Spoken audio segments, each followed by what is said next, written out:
e vamos trazer os principais destaques desta semana no agro. Brasil, a balança comercial. Quem são nossos principais parceiros e de quem que nós compra mais produtos para dentro do país. Chuvas no mês de fevereiro. A saga do Rio Grande e principalmente da região de Tupanciretã, com os números e relatórios das chuvas nas comunidades e regiões de Tupanciretã. O Campo Web tem o apoio da Cooperativa Agrícola Tupanciretã Limitada Agropan, uma cooperativa há mais de 50 anos com a força do agricultor, cravada em Tupã e também em vários municípios da região.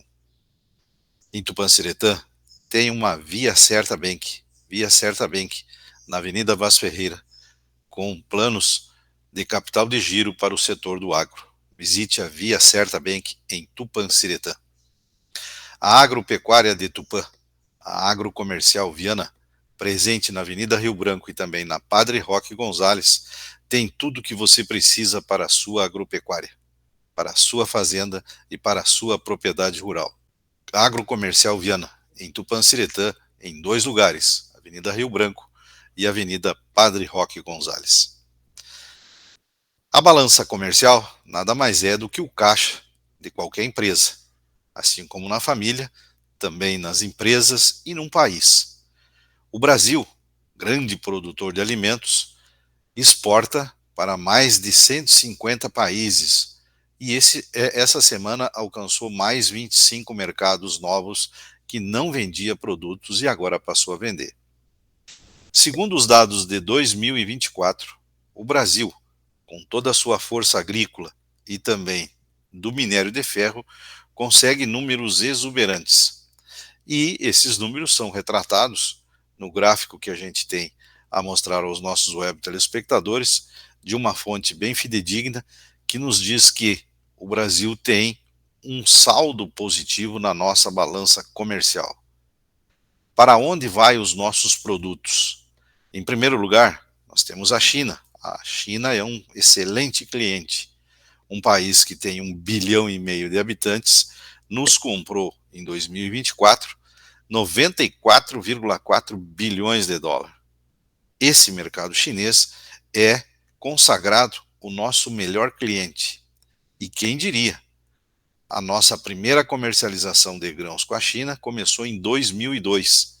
23 anos depois, eles são os nossos principais clientes e âncora para dizer para o agricultor do Brasil: pode produzir que nós compramos.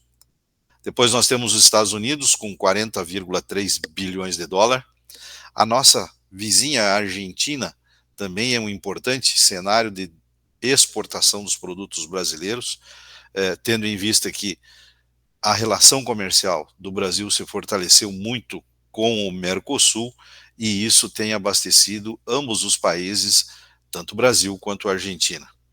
A Espanha, a Holanda, Singapura, México, Chile e também Canadá e Alemanha são o destino dos produtos do agro brasileiro. Mas para produzir também é preciso comprar. E os nossos principais fornecedores de produtos são a China também, onde o Brasil tem um superávit na balança comercial de mais de 30 bilhões de dólares, 31 bilhões para ser mais específico. Os Estados Unidos em segundo lugar, onde o Brasil compra muito fertilizante, da China também, defensivos, químicos e também fertilizantes. A Alemanha, com toda a sua tecnologia e também com os parques de máquina. A Argentina, que também abastece o Brasil com grande volume, principalmente de motores, onde todos os motores da John Deere, dos tratores, colhedores e pulverizadores que estão no Brasil, são fabricados na Argentina. E também a Rússia, a Índia, a Itália, a França, o México e o Japão. O nosso mercado de venda e de compra nos dá o direito de ter um superávit comercial de 74,5 bilhões de dólares o ano passado. O total das exportações foi de 337 bilhões e o total de compras de 262. Todos os segmentos do Brasil são importantes. desde a própria imprensa que divulga os dados, o produtor e todas as cadeias. O que nós mais desejamos é que realmente isso seja sustentável, pois o Brasil é uma grande fonte de distribuição de alimentos no mundo. Está entre os principais players de distribuição de comida e os agricultores são os elos dessa corrente. Vamos falar de clima? Não basta a gente falar de clima sem ter os dados. E os dados, ele vem principalmente do fenômeno marcado de quantos milímetros choveu. 1 milímetro de chuva equivale a 1 litro d'água por metro quadrado. Isso significa que são 10.000 litros d'água por hectare.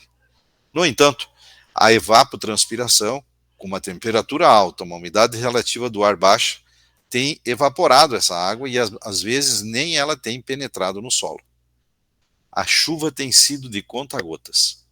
Com o apoio do Departamento Técnico da Cooperativa Agropan, que faz a coleta do volume de chuva em vários locais do município, e de posse deles compartilhamos com os nossos web telespectadores os volumes de chuva do mês de fevereiro. Ainda essa semana, o JMD fez uma pauta com relação ao clima e buscava dados, principalmente no IMET, mostrando que o histórico para janeiro em Tupanciretã era de 155 milímetros. Isso não ocorreu. Aconteceu, durante o mês de janeiro, foram marcados em torno de 65 milímetros em Tupanciretã. Isso já dá um déficit, principalmente no mês mais crucial da cultura, que é o mês de janeiro, que mais precisa de água, a cultura da soja, a cultura do milho e do feijão. Essa matéria do JMD você pode conferir também no site do jornal. Os dados da Cooperativa Agropan mostram que o mês de fevereiro, na primeira quinzena que se encerrou ontem, também estamos muito abaixo. Exemplo, temos algumas localidades com 5 milímetros de chuva, como o caso do Abacatu. A cultura da soja, nesse período agora, ela estaria com uma necessidade hídrica em torno de 6 milímetros por dia. Então, se ganhou 5 e não pôde aproveitar tudo, nós já temos um déficit realmente de 90 milímetros nesses primeiros 15 dias de fevereiro. Algumas localidades tiveram um pouco mais de chuva, como é normal durante o período, e também se sabe que as chamadas chuvas de verão, que é o caso, por exemplo, do Boqueirão, que teve 46 milímetros nesse período.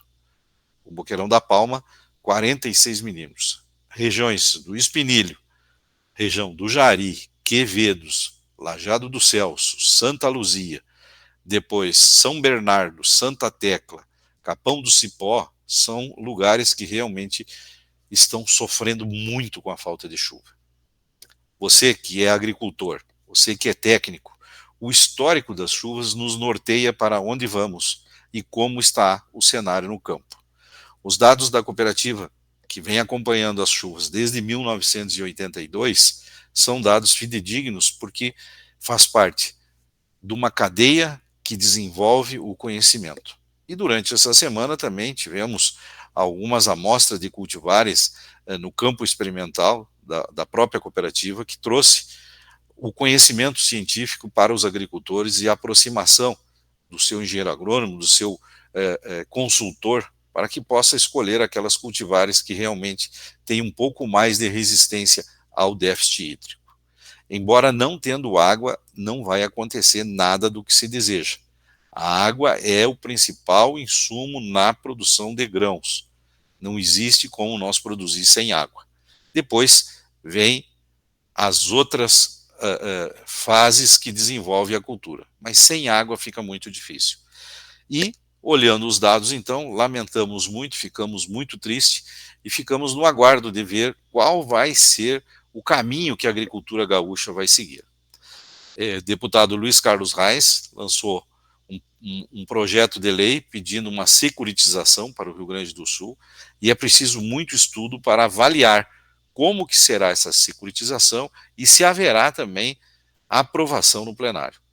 Sabemos que, politicamente, isso é decidido pelo voto, não dos agricultores, mas principalmente pelos deputados e senadores.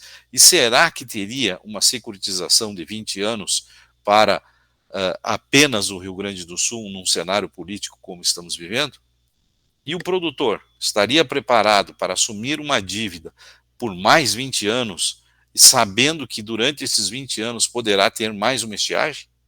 É um cenário que nós vamos estar acompanhando de perto e trazendo aqui, sempre pelo Campo Web, pelos noticiosos do Campo Web e também do JMD, sobre esses fatos que são de extrema relevância para todo o município.